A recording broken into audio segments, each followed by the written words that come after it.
It's 9:30 Eastern Time, the only time zone that counts. That means it's time for the Devy Debate, brought to you by CampusToCan.com. Chris Moxley, Matt Bruning, Austin Nace, all here, and I'm Felix Sharp on an expedited version of tonight's show. We grade your trades. Ohio State has a new quarterback, and a potential quarterback riser at NC State may have to sit for a while. But we start with spring games this Saturday. It's a huge slate. Ohio State, Arkansas, Clemson, Mississippi State, Michigan, Penn State, Virginia, Wake Forest, Tennessee, North Carolina, USC, Florida State, Texas A&M, Arizona, South Carolina, all on the slate for this weekend. I didn't even name all of them. Austin, we're often seeing guys move up and down depth charts in these practices, culminating with the spring game. Who do you think has the most to gain this weekend? Yeah, I think it's some of the wide receivers in these crowded rooms. We had a lot of guys graduate this year, go to the NFL, and the year before. You're looking at schools like, Ohio State's pretty settled, and they don't have everybody there anyway, so we probably won't learn too much for that. I'm interested to see what Carnell Tate does. But if you look at schools like Clemson with the new supposed passing game, we're going to be interested to see what that looks like. I want to see what Penn State's wide receiver crew looks like, Wake Forest, Tennessee's. But I think the guy that actually has the most to gain is Andre Green Jr. at UNC. Oh, man, was that Chris's answer too, apparently.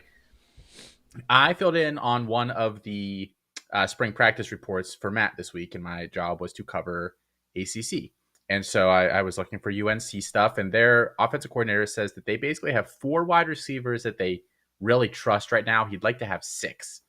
And Andre Green is not in the group of 4, but he did say that Green is like the next guy on the other side of that. He's kind of the 4B or whatever. He doesn't quite trust him enough, but he said he's had some flashes. I think if Green has a good spring game, continues that momentum into fall camp, and can work himself into that group, I think that would be big for him. I mean, two years playing second fiddle, not really playing much there, is a killer for any sort of NFL hope that he really has, any sort of value for us that he really has. So I think Andre Green is the guy that really has the most to gain from this weekend and then through the beginning of September here.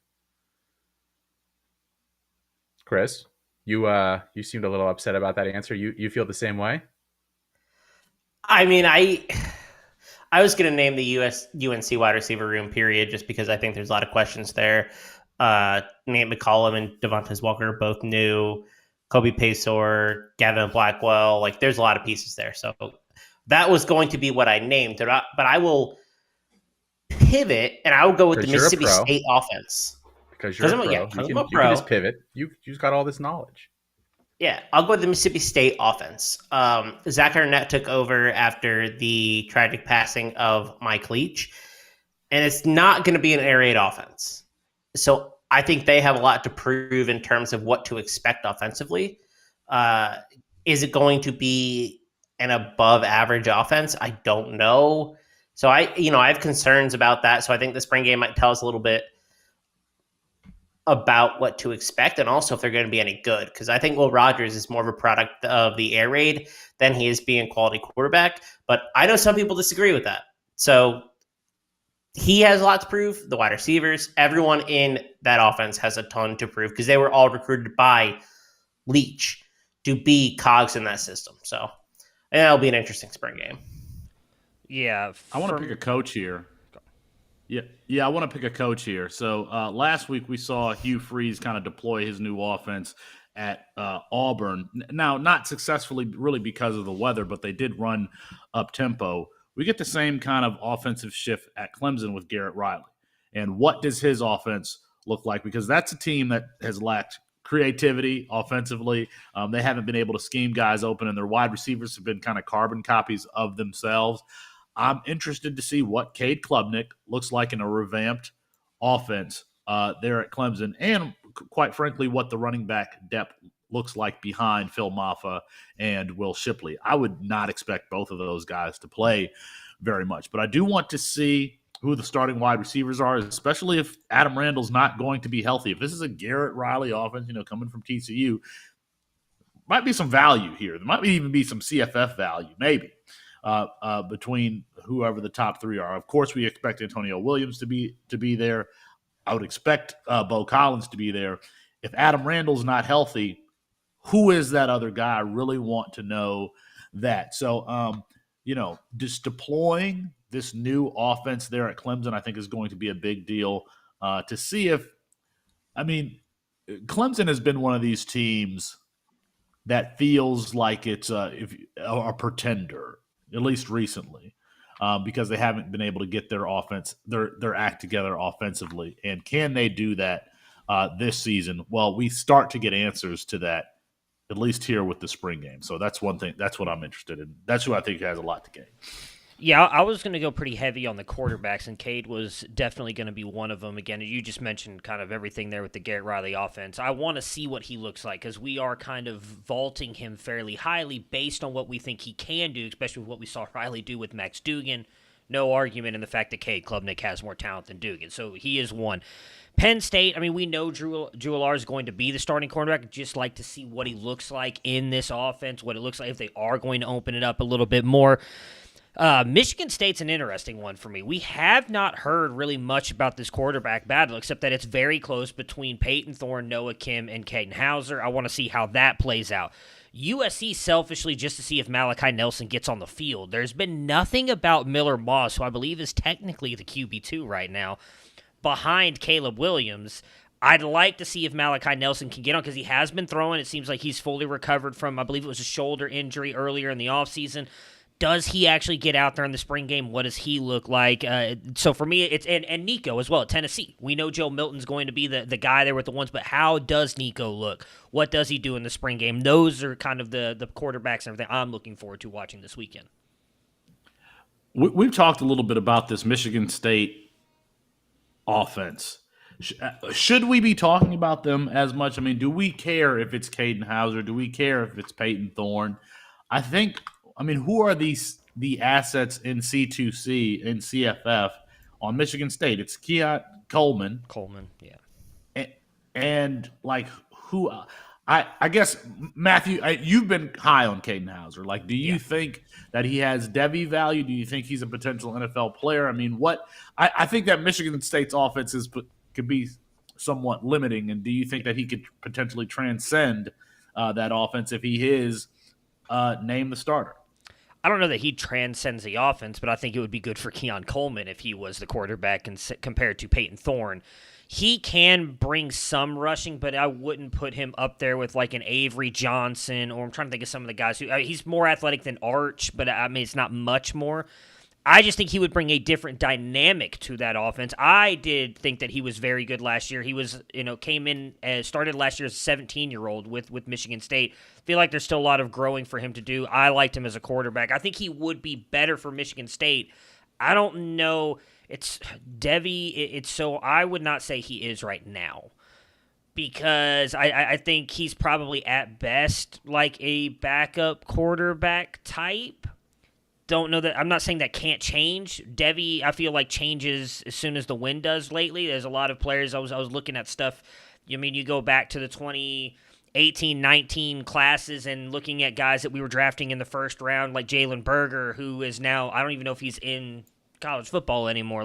There were guys that we had super high that did not end up panning out, and then guys that came up out of nowhere. So I don't want to say that he can't be there. Right now, I would not value him that highly, but I think it would be a better thing for Michigan State's offense if he, or even maybe Noah Kim, because he has been getting a lot of love from the spring practice reports as well. If one of them is a guy, because I think we know what Peyton Thorne is, and he's not it.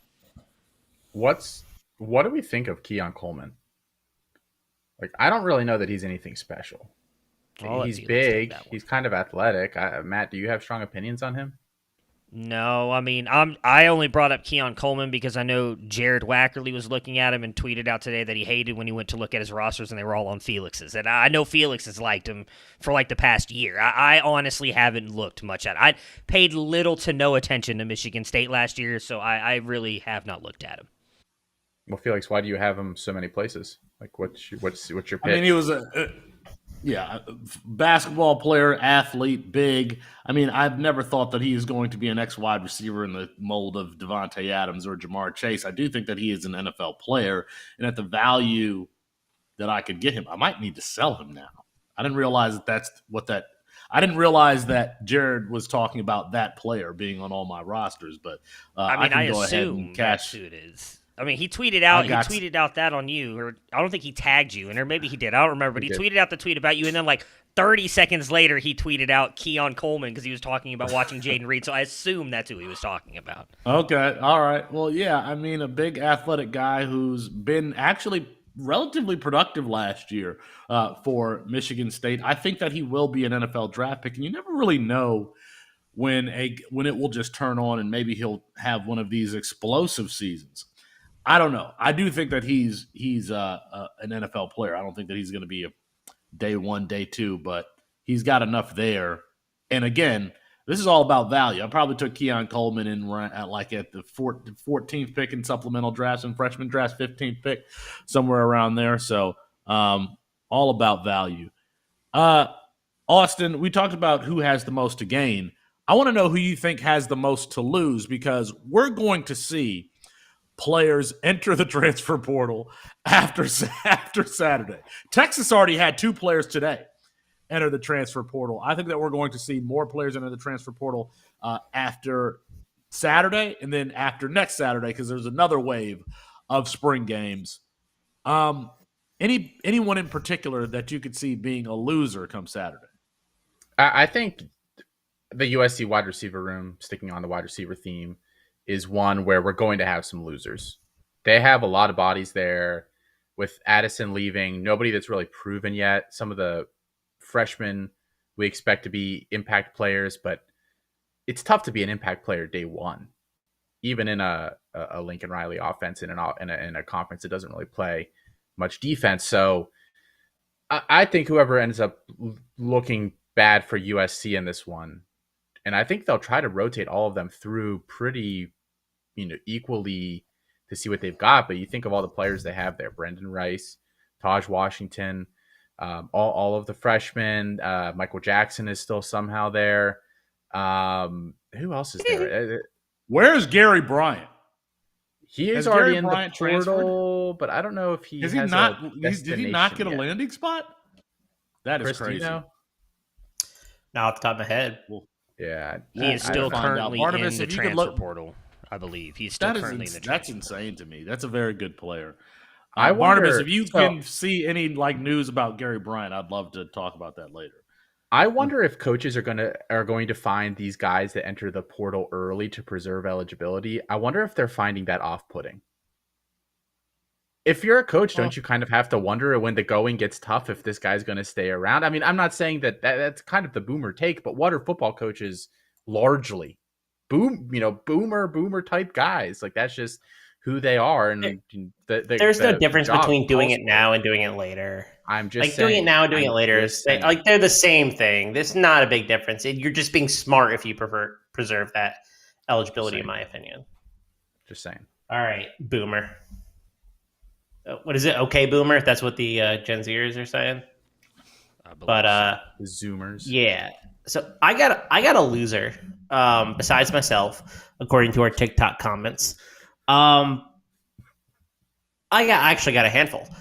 I think Wesley Grimes at Wake Forest is a player that I'm paying very close attention to, because I don't know how it's going to shake out in the wide receiver room, and I think that he's a really good player. So I think Jamal Banks, I think Donovan Green, I think Taylor Morton are all kind of the top 3 there. I don't know what Grimes' role is going to be. So if he does decide to enter the portal, I think that he could get swooped up by another Power 5 program and potentially be an impact player. I just think he was really good. So he's a player that I think could be a loser, but also like later down the line, a winner if he does decide to transfer out. I think the USC stuff was a good call. I want to say that I have no idea what's going to happen with South Carolina's offense, and so I think we could have a lot of losers there. But I just don't know really what to expect with Dow Loggins as their offensive coordinator. So I think the offense could have a lot to lose. Players who are locked in and can't transfer again, so like the Spencer Rattlers of the world, Antoine Wells of the world. If the offense does turn sour again this year, I think that the spring game is probably going to show that. and I think you're going to get at least a glimpse into what the offense is going to be. So that concerns me a little bit. But I don't know. I just don't take a lot out of spring games in terms of like winners or losers. That's a Just very in good general. point. By the time we get to the spring game, they've had 10 practices. The 15. majority of movement. The spring 15. games are usually the 15th practice. Yeah. Yeah, but by the time we get there, the coaches have so much tape on these guys that they kind of know they're just going to show where they are in their development during the spring game. They call the NC State they call it a quarterback competition there. It really wasn't a quarterback competition because you could tell that Brennan Armstrong was running with the ones. Ben Finley and MJ Morris, who we'll talk about later, they were clearly rotating with the twos. That's the type of information that we need to get. I think that one potential loser could be Dallin Hayden at Ohio State there in the running back room. Because, and Matt, you can let us know if this is true, it seems like Chip Trainium has transitioned all the way back he has to running backs. Snip, snap, snip, snap. I don't know what's going on here. Running back at Arizona State, enters transfer portal, plays linebacker at Ohio State year one, and he actually did play some. He should have been playing running back late in the season when Travion Henderson. He was. And, he was. He was. Yeah, he was. He didn't get in much. Full-time. He was supposed to start in the Michigan game, but then got beat up the week of practice, and then went right back to Dallin Hayden, who was also beat up. So, Trip Trainium offers some explosiveness and size. If he can recapture some of his form, his freshman year at Arizona State, he's a very interesting player. I don't know that he supplants Mayan Williams or definitely not Travion Henderson, but a bigger explosive body, and if he could show something, or if he already has. I know a lot of people picked up Dallin Hayden because of the way he finished the season, thinking that he's next. But it could be Chip Trainium. It could be Chip Trainium who's next. So that's one thing that I would watch out for this weekend. Matt, what you got? Yeah, I'll stay at Ohio State, and since Austin talked about the USC wide receiver room, I think the Ohio State one is a massive one to watch. We know that Carnell Tate, Noah Rogers, Bryson Rogers have been getting a lot of love, but that entire 2022 class is still there. I think there's a realistic shot if we don't see anything out of them in the spring game that they all transfer out. And then where do all of those guys go? And then how depleted that leaves the Ohio State wide receiver room as well. One or two injuries, they could be in some serious trouble. You do that with you shake your head, Moxley. But they go from like 10 5 stars to like 7 5 stars. If a bunch of those guys transfer out, you're looking at it's Marvin, Mecca, and Julian Fleming. And then if one of those guys goes down, you're counting on a true freshman in Carnell Tate, or probably I think it would actually be one of the Rogers or Jaden Ballard. One of the Rogers. So I the think other that 5 stars they have coming in. I feel like room, you could be a lot worse situation. I'm just saying. I don't know a lot of teams that are relying on true freshmen that are hoping to win a lot of games, but I do think it's going to be interesting to see how many of those guys transfer out. I actually don't think Hayden will, because I think he is the guy next year. They have done a piss poor job of recruiting running backs, so I think that room is almost going to be solely Dallin Hayden's. But I would say a guy that we loved 2 years ago, who has unfortunately not been able to stay healthy. What does Evan Pryor do? I actually don't believe he's even been back this spring. If Dallin Hayden and Chip Trayanum look really good in this spring game, because Henderson and Mayan Williams have not practiced at all the entire spring, does Pryor end up transferring out? He's a guy, I think, good receiver, really good running back if he's recovered from that ACL. I think could be a very interesting piece if he goes somewhere. So he would be the one that I would think transfers out instead of Dallin Hayden. But, I wouldn't be saying Hayden, I think, could start at a lot of places. So if he transfers out, the best two, I think he's going to be a really good player. Somebody asked if you prefer good... Tate or Rogers over Fleming anyway in the chat. What do you think? Right now, no, I would still take Fleming. Fleming can do something that Tate and Rogers can't, and that's stretch the field. I'm sorry. I'm not saying he's How better many than times them are we going now. to play this Julian Fleming game? I'd never said that. Look, he's Brian I'm not. Hartline's guy. He's Brian Hartline's guy. He is Brian Hartline's guy, though. What do you want me to do about it? I'm not Brian Hartline. I can't tell him to not do it. And Brian Hartline's calling plays now. I'm just telling you it's going to be I'm Julian so tired Fleming. of Julian Fleming. I know you are. I don't even think he exists. Hey, you won your bet over Jared Palmgren last year. He's gonna get the shot this year, and if he stays healthy, he's gonna be the starter. Has he had a shot like? What were the reports last spring? Jaden Ballard was better than Julian Fleming all spring, yet Julian Fleming started. What have been the reports this spring? Jaden Ballard is setting the world on fire. Him and Kyle McCord have this great connection. Jaden Ballard's going to be running with the twos come week 1. It's going to be Julian Fleming. Like, I don't know what you want me to say. That's what it is. Brian Hartline wants to be right about Julian Fleming. I can guarantee you that. He wants to be right. He's going to give him every chance to prove that he is. Brian Hartline, notable petty king. Okay. Can't Jalen Ballard stretch the field also? He can, but he could do it last year, and they never gave him the shot. Even when Fleming went out injured, they didn't put Ballard out there. It was like, oh, well, here comes Mecca. Let's go. Like, it's gonna be. I think it's gonna be those two anyways. But Fleming's there is some precedent for them using a fourth guy to add a different dynamic because that's exactly what Jamison Williams was for that team. He was the fourth guy, and when they needed a big play, they brought him in to get them that big play. So I can count on one hand how many big plays I remember from Julian Fleming, and you're calling him a field stretcher.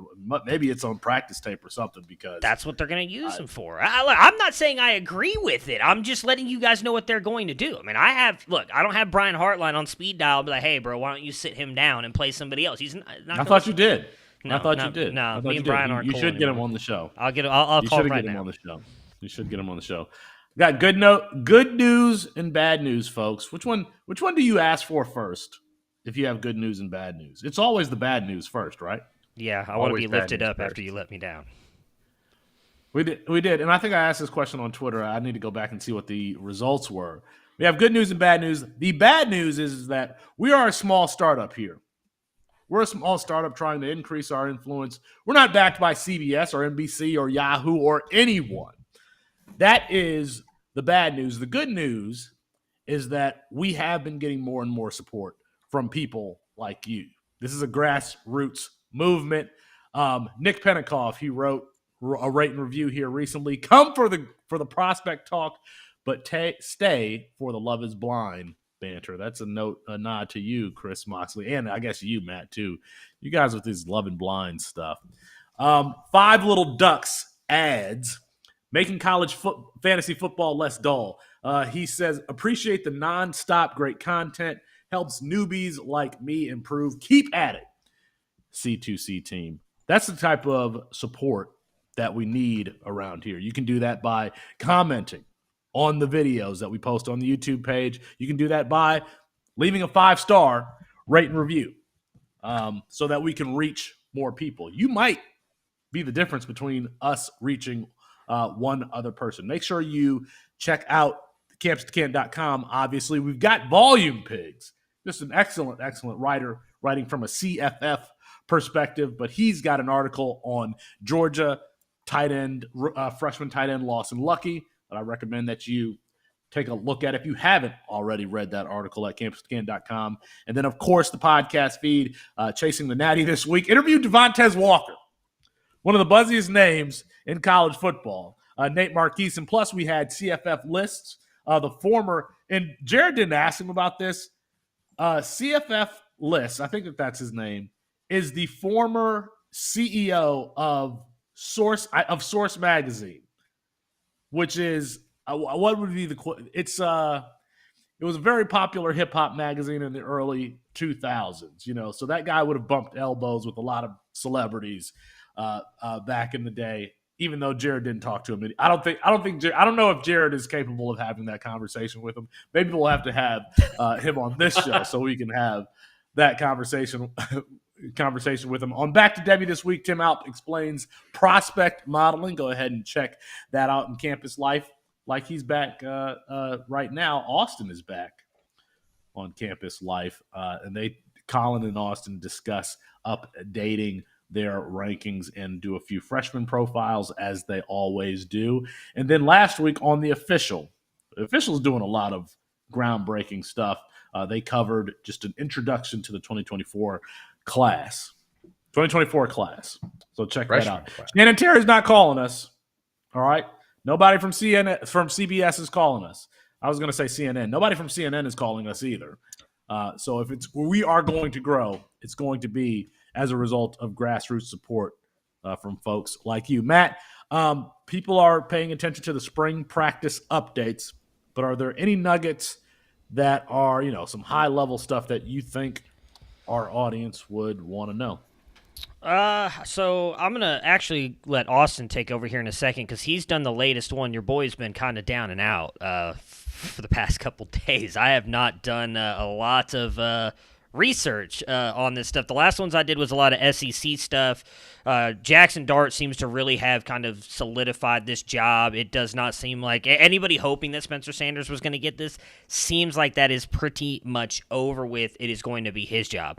Going over to Texas A&M, Evan Stewart is back at practice today. I don't know that he'll be playing in the spring game this weekend, but it is definitely good to see him back from the ankle injury. The one thing I do think is interesting, and mostly something that Felix talked about last year when he refused to kind of give Quinn Ewers his roses, was he's throwing Max Johnson out there with the ones a lot and not having Connor Wigman play with the ones, which makes no sense to me whatsoever, because I would assume if Connor Wigman's going to be your guy, you should probably let him get all the reps with the ones. But that's classic Jimbo, though. Classic Jimbo. I know.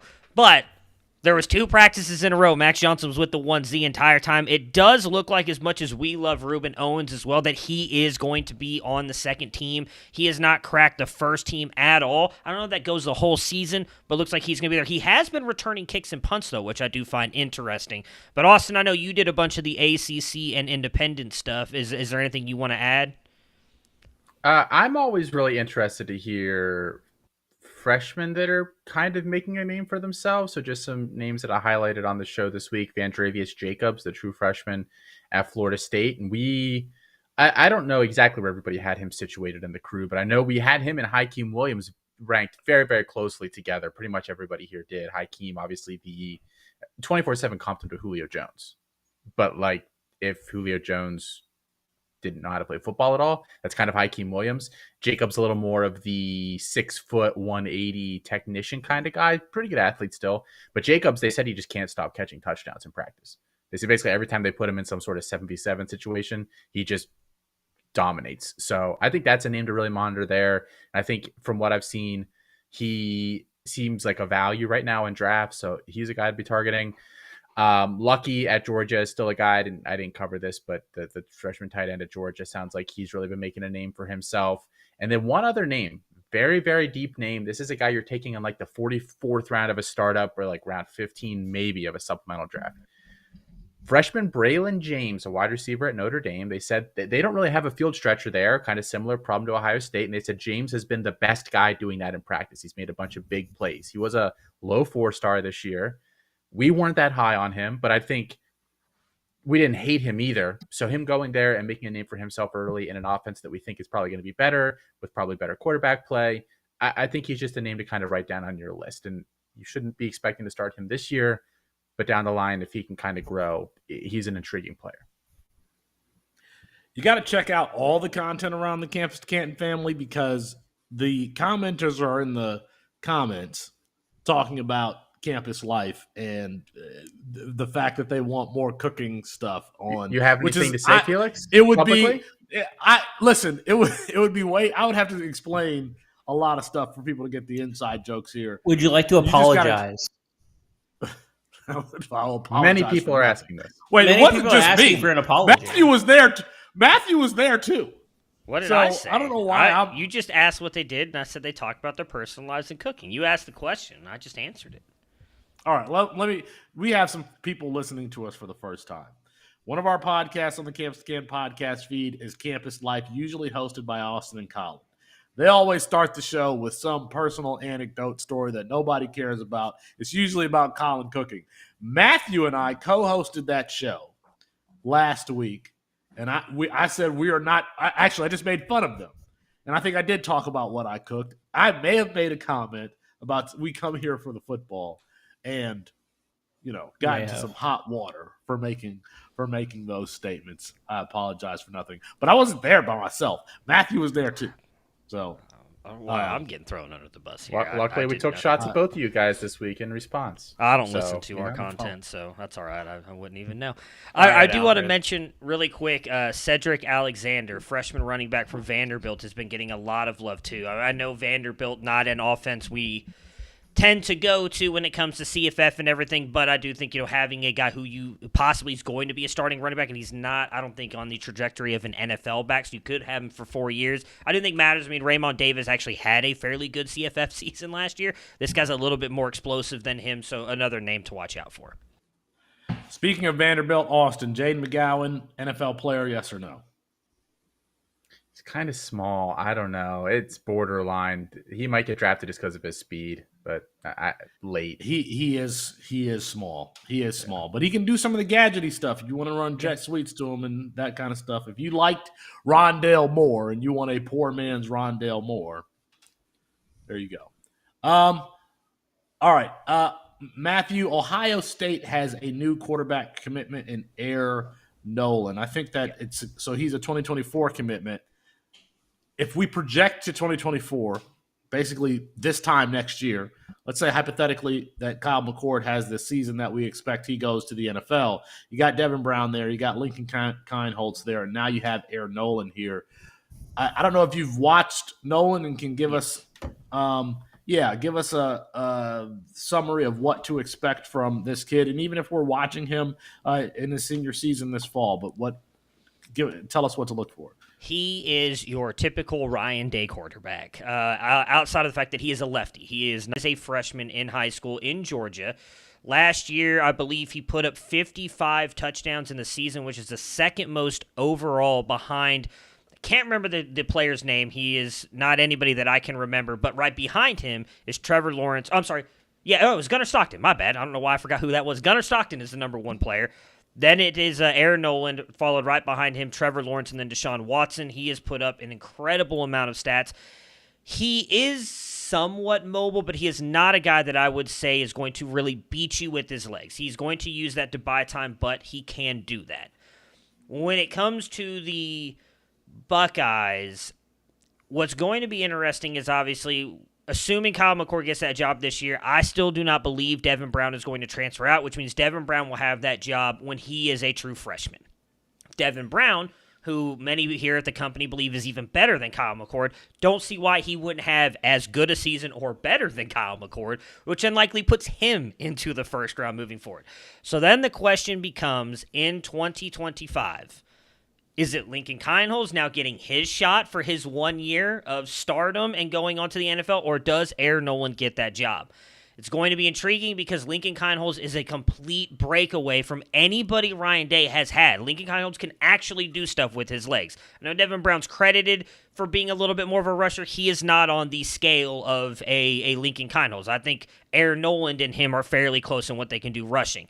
So it'll be very interesting to see what happens with those two. But I think he's the perfect fit. I think it was a very smart move by them to lock him up as well. We saw a lot of schools coming after Jeremiah Smith, the number one rated, I believe he's the number one rated wide receiver in almost all of the recruiting services. For those of you who don't know, Miami was coming hard after Jeremiah Smith and Aaron Nolan. They both play on the same 7v7 squad or 7v7 squad. And when they came in and got him, Jeremiah Smith pretty much shut down everybody on Twitter posting stuff to like, hell no, I'm not going anywhere, to people who were tweeting at him possibly leaving. I think it was Jaden Davis also was one of the ones tweeting that he was going to try and come after him. So go to Michigan. Well, no, I'm saying Miami. Miami was heavily trying to get him. He did actually take a visit to Florida, I want to say 2 weeks ago. So there were a lot of people who were concerned that he might flip. But then when they got Aaron Nolan, it pretty much shut all of that down. So I think it's a great job by them. He should be a very intriguing quarterback. Like I said, he's very much in the mold of a C.J. Stroud. So I think he's a perfect fit for what Ryan Day wants to do in that offense. As we continue moving forward here, we recognize that, well, the same way Dynasty Fantasy Football covers the upcoming fresh rookie class, we probably need to start covering incoming freshman classes a little bit more so that people understand what their 2024 supplemental draft picks are worth. So as we get these commitments rolling in, we will do just that. All right, I'm ready to get Barnabas in here, because I asked for folks in our Discord, if you sign up at campus2can.com, $2.99 a month or $29.99 for the year, you can get in our Discord. I asked for transactions thinking that I would get like 1 or 2 people to respond. We had a bunch of people respond, and they want us to grade the transaction. So what I'd like to do is have Barnabas read the transactions, and then we'll discuss how they done whatever. So Barnabas, welcome back to the show. Barnabas said last week he's a fact checker on a show that doesn't talk about a lot of facts, doesn't use a lot of facts in its arguments. So that's why he was like, he's out. So we have to start being more factual, Chris Moxley. All right, Barnabas, why don't you give us the first transaction here that we've got to grade? Yeah, so you guys want to start with flaming me first? I think that's the appropriate way to begin this. So the first transaction is with myself and one Dynasty PJ, also from our company. So I sent Jonathan Taylor to PJ for Michael Trigg, Devin Neal, Troy Franklin, and a marginal amount of fab. And this was mostly to sell a terrible baby, NFL what is side. you doing? My NFL team was terrible, and so I was just selling off assets on that side to maybe win college in 2023. Go ahead. That's what I think about your trade right there. Did you win the college side? No, I was like fourth, I think, or something on that side, but I'm making a push for 2023 this year. You know why he asked that, right? Oh, because you won? Oh, sorry. Yeah, I was just curious. stopped paying attention. Yeah, okay. All right, so Barnabas gives up Jonathan Taylor and receives tight end Michael Trigg, Kansas running back Devin Neal, Oregon wide receiver Troy Franklin, plus some fab. Let's start with you, Matthew. Grade this trade, and we're going to grade it for Barnabas on how he did. Because I like you, I'll give you a C+, but that's not what I want to give you. Friends tell friends the truth, by the way. Just a heads up. A D-. That's I would not. There's not one player you got back I would want at all for like half of Jonathan Taylor. All right, Mox, grade the trade. Oh, everyone wants to be nice to Barnabas, but it's hard. It's bad. But last year, at the time, it was probably a okay deal. I mean, Neal and Franklin were players I was targeting at the time. We all made fun of him at the time. Specifically. As soon as it went I'm trying to through, be nice. I'm trying to be a little bit nice. People are really high on Trigg, but yeah, I think you gave up you gave up a too key of a piece. What's the grade, Chris Moxley? Oh, F. Sorry. I thought I could get out of that. Austin. All right, here we go. Do we need to continue the? Just give a grade. You don't have to roast. Look at that face. I don't want to do that. Okay, so let me here- qualify something here. This is a hot take. I think Jonathan Taylor is going to dwindle very quickly in the NFL. Injuries have been a problem the past couple of years, and that skill set is good for now, but we haven't seen. I don't think he has the skill set of a consistent running back that's going to be productive for a whole long time, because he lacks a little bit of some of that the power aspects that generally the longevity backs have demonstrated over the years. So that's my qualification here. My hot take is Jonathan Taylor doesn't last more than another 3 years, maybe. Counterpoint. Even if that were true, his value is at a certain level right now, and I don't think that your trade returned value commensurate with Jonathan Taylor's. I actually like the individual pieces that you got for him, but if I'm trading Jonathan Taylor, I think the running backs that I'm trying to get back are Raheem Sanders, Travion Henderson, Nicholas Singleton, maybe even Branson Robinson, somebody like that, and so. It's a severe downgrade from I don't even know what the main piece is here. So I guess I'm jumping in here. I won't give this an F. I'm going to give it a D- because I think that the players that you got the difference between D- and an F is like 1 point. Well, it's not like he traded Jonathan Taylor for guys who are not going to be in the NFL. all three of these guys could be NFL players. I don't think that any of them will have the impact that Jonathan Taylor had, at least in his first season, whatever it was. I don't think any of them will reach the value that Jonathan Taylor had. So how good?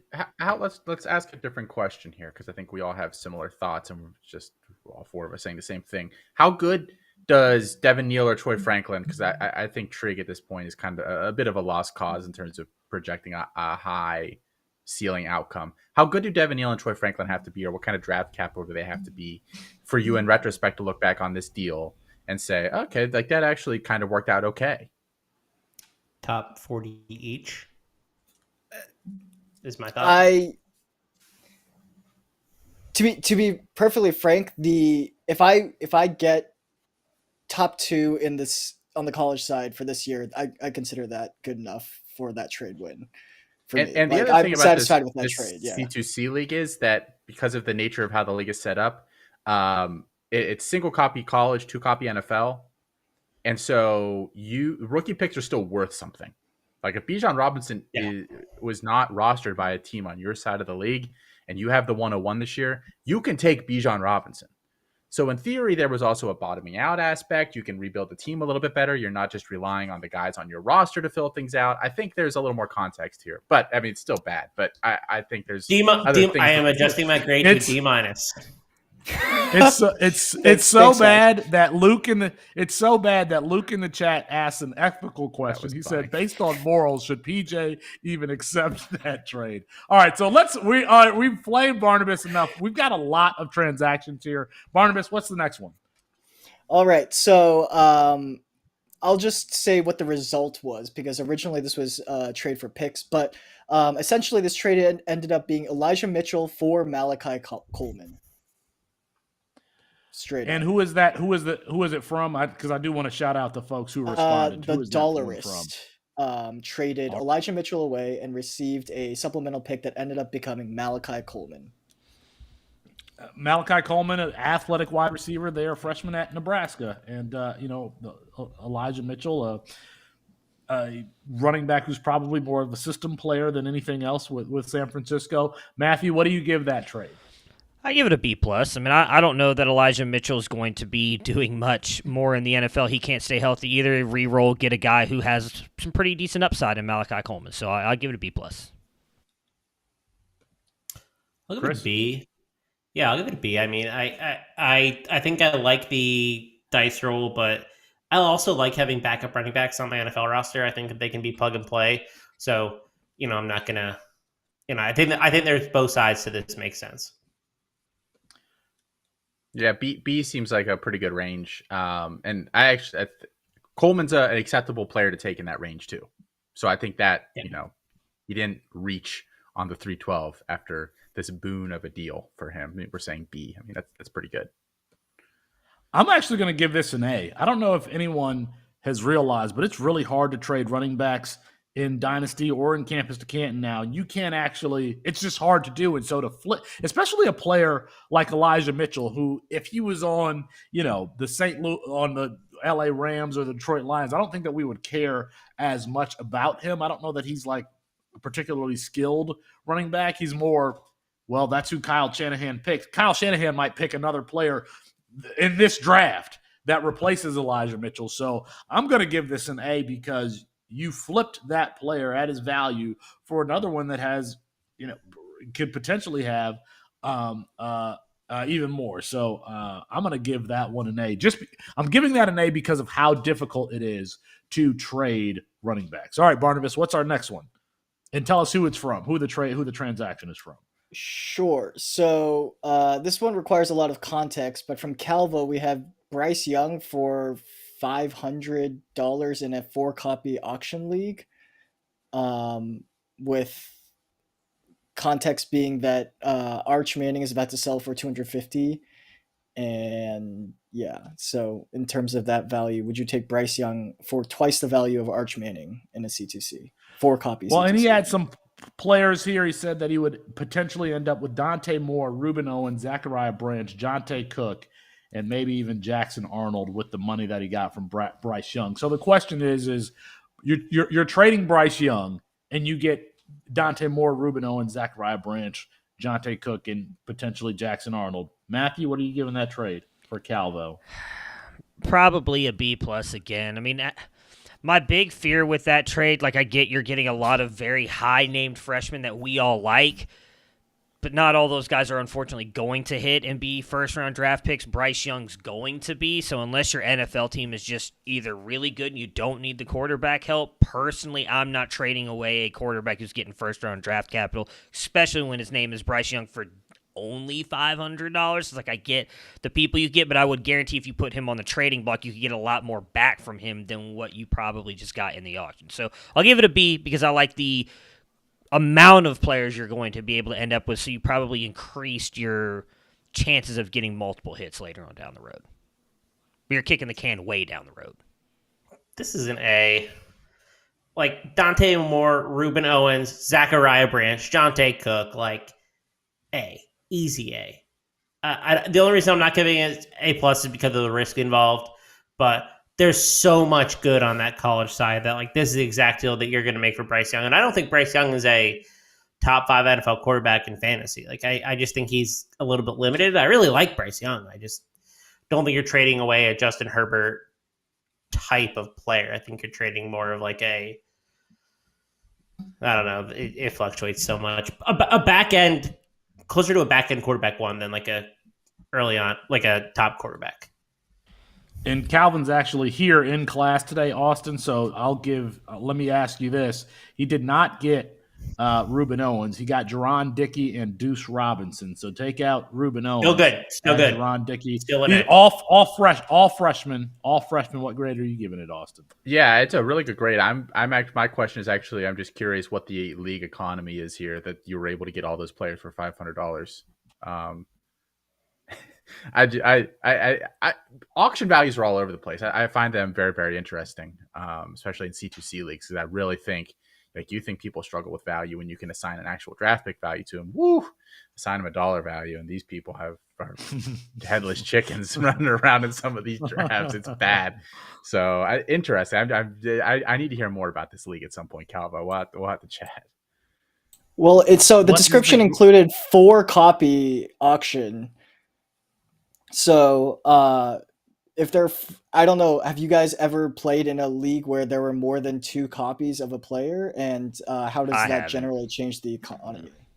The first couple copies usually go for a lot, and then the other ones usually go for a lot less once people realize that the first couple went for way too much. My experience. I've never done it on a college side, but I have seen this happen before. Austin, you didn't give your grade. What's your grade? I give it an A. Yeah, I would trade Bryce Young for that. I mean, it's essentially trading him for like 4 first-round supplemental picks. I mean, sure, why not? Yeah, I guess I didn't think about it that way. I was going to give it a C because I want more certainty if I'm trading a player that has some certainty. And yes, you are getting some very good players. Dante Moore is probably my quarterback 1 in the freshman class. I'll upgrade that C to a B-. To a B-. I'm going to say something controversial here. Stop it with the multi-copy leagues, okay, people? Stop it. Stop it with the multi-copy leagues. All right, Barnabas and Austin, I know that you play in them. Best. It's too confusing for me. You just can't keep up with it. I 1,000%. Yeah, it's a you problem. It's a me problem. It is definitely a me problem. Barnabas, give us the next transaction here. All right, so we need to congratulate Mr. Reed History for being able to unload Clyde Edwards-Helaire here for a supplemental pick that ended up in Antonio Williams. Well, that's an A+, no that's notes. that's an A+. That's an A. The teacher and Christmas story were plus. Yeah. Plus. That's Plus. an A plus. I don't even know that we need to go even further on that one. Give us the next one, Barnabas. Okay, supplemental round 1, pick 2 for 2024 supplemental first and seconds. I want the 102 side in all of I just there's a lot of risk when you're talking about projecting a pick from a year out, and the average value of a pick in the future is about like the 105, 106 when you talk about weighting valuation, which is fine. But knowing that I think this class is probably a substantially better quarterback class knowing Yes. that we have a high-end running back considered Baxter, I think that I feel pretty good about having a high-end pick in this class and just locking in value. We may not get another quarterback class like this in 5 years. We may not, maybe Yeah. more. It would So it'd be Go a ahead, C Matt. for me. I mean, you don't even know where that first or second give me. I mean, you just traded 1-2. What if that person ends up winning the league? You just got 112. And I'm sorry, but it's early. That 2024 class is it's something I feel like Chris Moxley would say. It's I don't know. Maybe it's an Austin thing. Is booty cheeks outside of the wide receiver class? Yeah. It is not good. And so you just traded away possibly at worst Dante Moore or Malachi Nelson because the other one's going 1 unless Arch does. You're missing out on a top quarterback to possibly get a possibly good wide receiver next year. I would go lower than a C, but at least you're getting 2 picks, so I'll give you a C. Mox. I don't know what side was received here by Luke, so I'm going to say I want the 102 side, and if he's getting the 102 side, then I'll give it an A. Otherwise, I'll give it a C as well if he's getting the 2024 supplemental. Austin. Yeah, it's from Luke's home league, which I think it's really cool that Luke has a home league for C2C. I could not round up that many friends that would be interested. I went on their show actually and talked about some of these trades, this one specifically. And what were you saying, Felix? Saying I have no friends? Is that what you were saying? I'm not interrupting you. Okay. Sorry, I couldn't hear what you said, but you were very excited to say it, so I know it was crapping on me. I would never advise trading out of this year in a supplemental draft for next year, ever in a billion years. I guess maybe if it's the 112, but I don't think we know enough about next year's class today to put a name to a pick. Like, I think my 101 next year is probably going to be Micah Hudson, the wide receiver who is not committed yet. Realistically, he's going to be my top-ranked player. But after that, I wouldn't feel comfortable putting any sort of specific name to a specific pick. Where with the 102, I'm saying it's either Malachi, Dante Moore, or, pick your own adventure with your top running back, essentially. So, like, we can put the name to that pick. So I don't love that strategy. I would trade the 102 for 2 supplemental first next year and a second. That is my minimum asking price, because I do think that if you have 2 picks, that definitely gives you a lot more opportunity, especially if you just want to trade them, but not for a single first a year out. Just not enough to do it for. In my opinion, a wide receiver being the 101 in a class is a huge red flag. Huge red flag. I remember the N'Keal Harry, class. N'Keal Harry being is the 101 really, in a lot of places. really good though. He's really good. Okay, yes, I agree. agree. But if you don't have a quarterback or a running back that is the clear 101 in a class, whether it be dynasty or in C2C, I think that's a red flag. We're trying. I mean, Jaden Davis is the quarterback 2 in this class, at least according to the services. He would be the quarterback, 7, 8 in this class, somewhere around there. Probably in the 2023 class, 8 or 9 for me. I mean, yeah, somewhere around there. So, and he's the quarterback. I don't even know why he has a 5 stars. So, I'm giving Luke. I'm sorry, I'm giving your trade an F. I'm giving your trade an F. Well, he got the 102. Luke acquired the 102, by the way. So, Oh, in that case, it's an A+. My bad. No, you got an A+ then. The other person in your league got a. Yeah, I was trying to be nice and say C. Luke just had his parent come into the classroom and make an excuse for him and get his grade changed. So, all right, Barnabas, give us the next transaction here.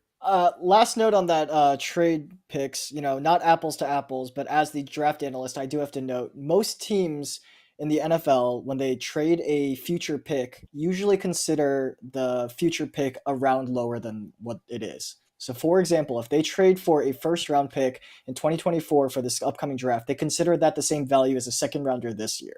Just an FYI. That's one of those things that analysts like to talk about during draft coverage, and so that is something of note. All right, we have a trade from Whitty. In a 14-team league, he says he traded away Cam Ward for Tyler Van Dyke and Elijah Badger. That's This is an fine. easy. It's a B. I mean, it's like a fair trade, I guess. I mean, Tyler Van Dyke right now probably has a better shot at getting decent draft capital over Cam Ward, so like I'm fine with it. Elijah Badger doesn't really change much for me. I don't. You're hoping a lot on Shannon Dawson turning Tyler Van Dyke into a fantasy viable asset this year. So, because I think Cam Ward was he not, Moxley? Like I know he wasn't great, but didn't Jared Palmer recently say he finishes like a top 30 QB? I don't. You're hoping that I guess that Tyler Van Dyke does like that? QB3 or something. This is an A for me. I'd much rather have Tyler Van Dyke over Cam Ward and Elijah Badger. It's just like cherry on top, I think is the expression. I'm basically at the point where I just don't think Cam Ward is good anymore. That's it. Like he can't throw the ball deep. And when you have an arm like that and you can't utilize it, what are you as a player? Can he always improve? Yeah, but I think we're in year 5, and so he needs to make massive strides in this game. And I think Tyler Van Dyke can improve substantially on the year last year with Shannon Dawson at coordinator. So To be Austin? I'm not sure these are franchise altering moves here either way. It's fine.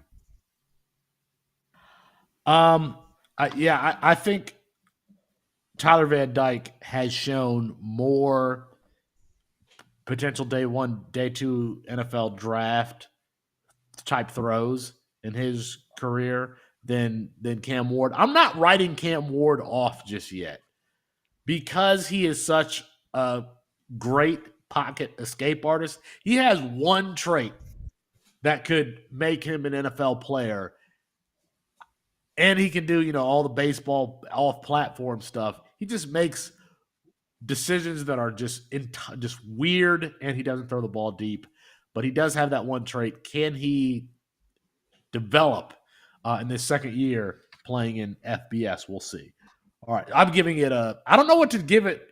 I mean, I think it's a slight upgrade on Tyler Van Dyke. So I agree with Mox. I'll give it I'll give it a B. I'll give it a B. All right, Barnabas, what's our next transaction here? So this next one seems like a little bit of a philosophical question, so I'll phrase it in the form of a question.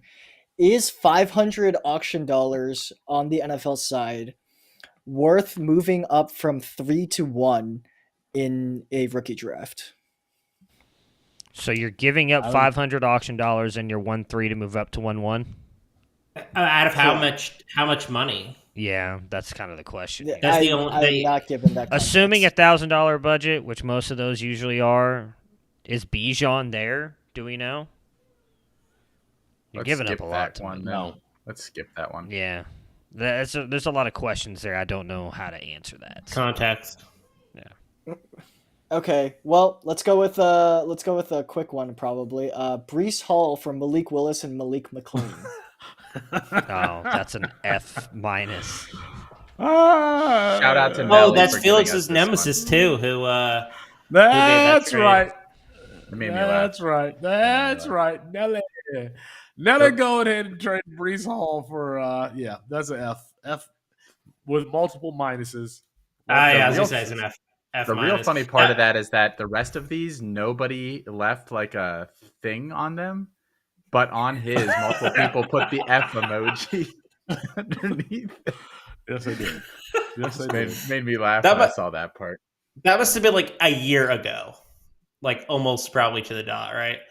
So It has to be. I'm sorry, Nelly. I asked for recent transactions too, but all right. What's our next one, Barnabas? Let's be more realistic here and talk about evaluations here. So so the next trade I want to talk about here is from Dunsey, and he says that he acquired Will Levis for Trey Lance. So is how how are we evaluating Trey Lance's potential as a future starter, and is Will Levis going to be any sort of productive in the NFL? I mean, I'll give it a B minus. I mean, the one thing you can say about, look, I'm not a fan of Will Levis either. He's going to be a first-round draft pick. I know you don't think so, Felix, but he's going to end up being a first-round draft pick, which then at this Trey moment... Lance was a first-round draft pick. He was, and then he's not been able to do anything, which then overall will give Will Levis more value than Trey Lance right now. So you get a player with more value, then you turn around and flip him, because you know what? In every league, there's someone who thinks Will Levis is the next Josh Allen. So you just then turn around and flip Will Levis or whatever. You're not going to be able to get anything for Trey Lance. I think everybody is clouded in what Trey Lance used to be. He is not that anymore. He's not even going to start this year for San Francisco. He is now a backup quarterback. At least Will Levis is coming in with first-round draft capital, and depending on where he goes, is going to be considered a starting quarterback. Whether we like that or not, that is the truth of the matter. Like, I don't think Will Levis is a good quarterback either. I don't want him on my team. But he has more value right now than Trey Lance does, so I'll give it a B minus. I don't know. I never hear anybody talk about this, and I'm not really sure why. He had a horrific leg injury as a guy that relies a lot on his legs. I don't know why people just assume that he's going to come back and be normal like this year. That makes no sense to me. I think he's a huge sell right now. I think this is actually a slam dunk for the Levis side. I would rather just try to take, another player of his caliber and just hope that it works out this time. I mean, I'm sorry. It's not Trey Lance's fault his leg snapped, but I mean, it's what happened, and we got to be honest with ourselves. I mean, Dak was kind of a runner. Remember how hesitant he was to run that first year back, and he still doesn't do it as much. And Dak was way less reliant on his legs than Trey Lance, that from what we've seen so far. I don't know why anybody would be buying Trey Lance today. I think that's the stupidest thing that you could possibly acquire, player that you could acquire in any league at any level right now. It's terrible. I was actually going to say I'm buying Trey Lance, but you're not from a skill position perspective, Austin. You're saying from an injury perspective that it's not. Even if Trey Lance ends up correcting it and being really good, what we think he is, it's probably not going to be this year. So why are you buying him now? His value will go lower than it is today, folks. I hate to break it to you. It will. The thing you have to look at with Trey Lance is, even when he was in the NFL, he wasn't not his fault. He's had a very small sample size, right? Like, I'm not trying to say he's got an entire year. He played in 2 games, I believe.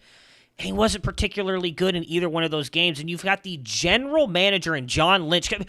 Look, Mox, you can throw your hands up all you want. He was not good in those 2 games. And when your general manager comes out and says, I did not want him, that was the head coach, and that Brock Purdy's going to be our starter, why are you valuing this guy over a guy who's going to be a starting quarterback?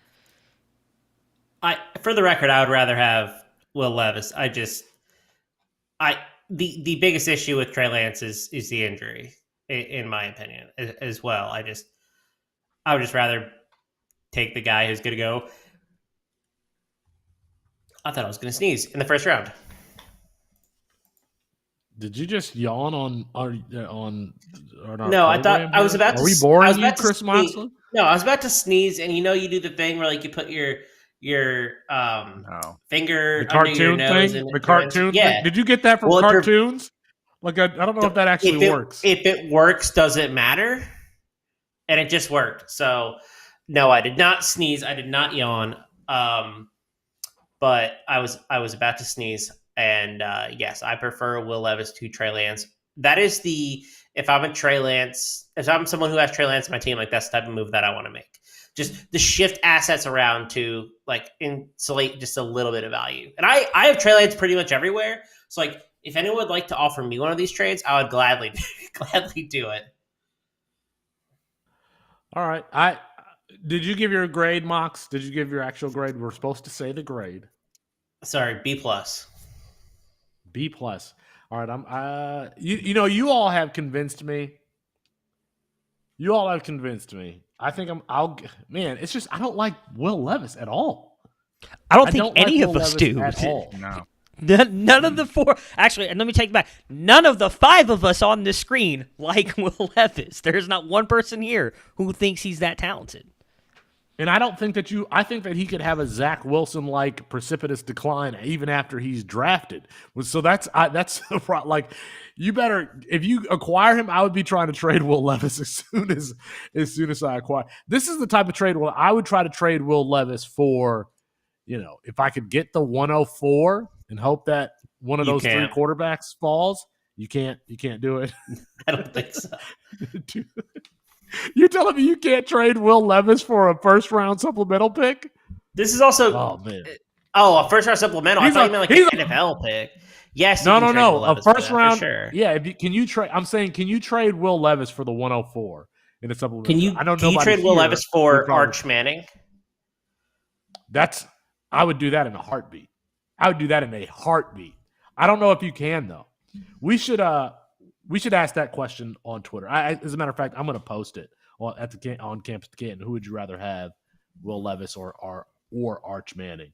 All right, I'm going to give it I didn't grade. I'm going to give it a B on that one. What's our next one, Barnabas? All right, let's wrap it up with this. Nick Faraball, is that who it is? Said that he received Derek.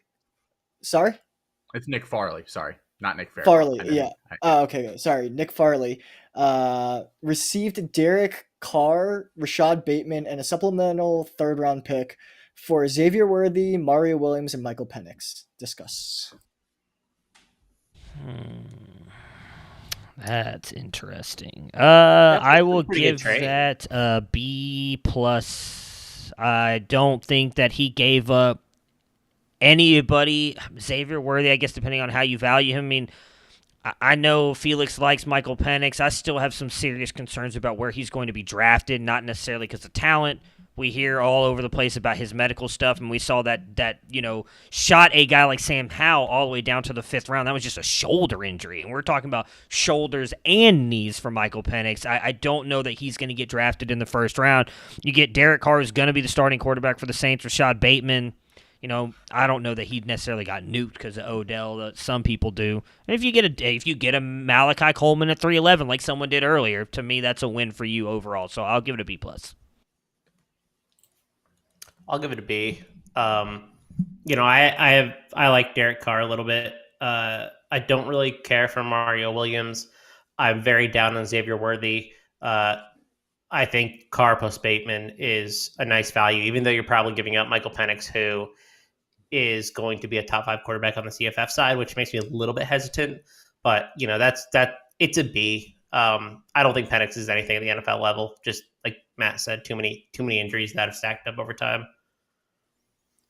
Carson Strong, number 2 here. I mean, I think he's more talented than Carson Strong, but his injuries may really affect his draft stock. What do you got, Austin? What are you giving it? Yeah, B. Same reasons. Yeah, it's a very high B plus for me, like an 89, because you get a starting quarterback and a wide receiver that still we've seen wide receivers break out late in Rashad Bateman. Now, I had some questions about Rashad Bateman's ability to translate to the NFL, especially when he landed with the Ravens, but I'm going to give this a very, very high B. We're going kind of long here. So, all right, Barnabas, what about mistakes? How did we do tonight? We did okay. I think I made some mistakes here, but that's okay. I just wanted to talk about Gary Bryant real quick. Latest news that I found on him was that he is making his decision in May.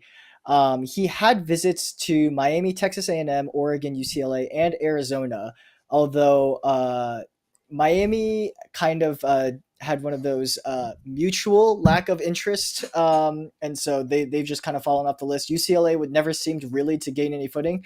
So right now it's a 3-team race between Texas A&M, Oregon, and Arizona, with a decision looming after the NFL draft in May. You literally won't play any of those places.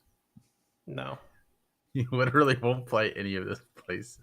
I'm just reporting what the news has said. I don't know. Amazing. Bowling Green, wide receiver Gary Bryant.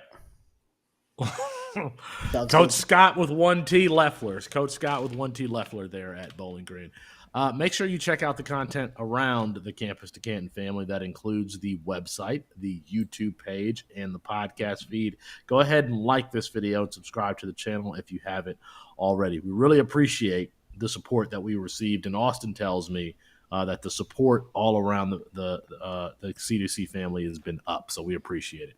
That's going to be our show for tonight. Apologies to Kirk Herbstreit. We ran out of time. We'll get him rescheduled soon.